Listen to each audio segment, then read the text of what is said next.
सालों तक मैथमेटिशियंस इस बात पर विचार करते रहे कि क्या होगा अगर हम किसी भी नंबर को 0 से भाग दे दें।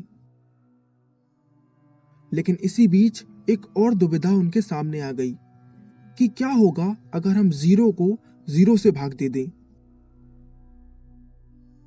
एलिमेंट्री मैथमेटिक्स हमें यह बताती है अगर हम किसी भी नंबर को उसी नंबर से डिवाइड करते हैं तो हमारा आंसर 1 आता है, और 0 को किसी भी नंबर से डिवाइड करने पर 0 ही आता है। अगर हम यहाँ x की जगह 0 पुट कर दें तो 0/0 की दो वैल्यूज आएंगी, 1 और 0। 0/0 की एग्जैक्ट वैल्यू को समझने के लिए हमें डिवीजन का एक्चुअल मीनिंग समझना होगा। जैसे मैंने आपसे कहा कि 15 को 5 से डिवाइड कीजिए, तो आप कहेंगे ठीक है, हमारा आंसर 3 आएगा। इसका मतलब यह होता है कि 5 को 3 बार ऐड करने पर 15 आ जाएगा। अगर मुझे 40 को 8 से डिवाइड करना होता तो मुझे पता है 8 को 5 बार ऐड करने पर 40 आता है, इसलिए इस डिवीजन का आंसर 5 आ जाएगा। लेकिन अगर मैं आपसे कहूं कि 0 डिवाइड बाय 0 कीजिए, तो इसी लॉजिक से हमें यह पता करना है कि 0 को कितनी बार ऐड करने पर 0 आंसर आएगा।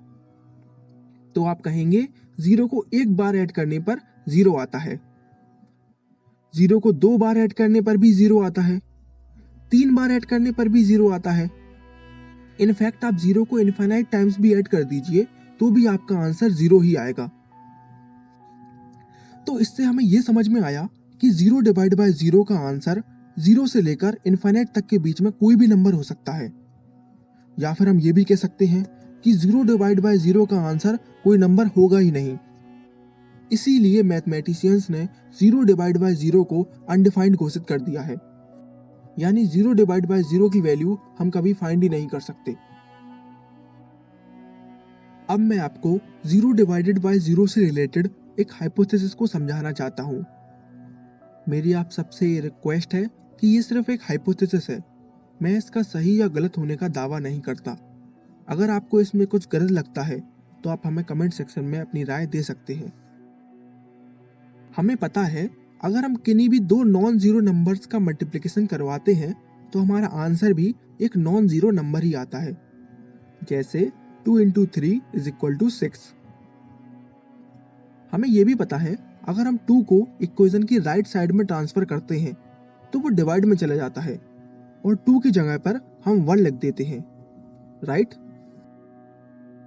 लेकिन अगर हम बात करें इस इक्वेशन की 0 × 0 = 0, अगर इस इक्वेशन में मैं 0 को राइट साइड में ट्रांसफर करता हूं तो हम 0 की जगह पर 1 पुट नहीं कर सकते। यही हमें एलिमेंट्री मैथमेटिक्स सिखाती है, क्योंकि 0 एक न्यूट्रल नंबर है और मुझे ये लगता है कि न्यूट्रल नंबर को सिर्फ एक न्यूट्रल नंबर ही रिप्लेस कर सकता है, और हमें पता है कि पूरी मैथमेटिक्स में केवल 0 ही एक न्यूट्रल नंबर होता है। तो अगर ये हाइपोथेसिस सही है तो 0 डिवाइडेड बाय 0 0 ही होगा।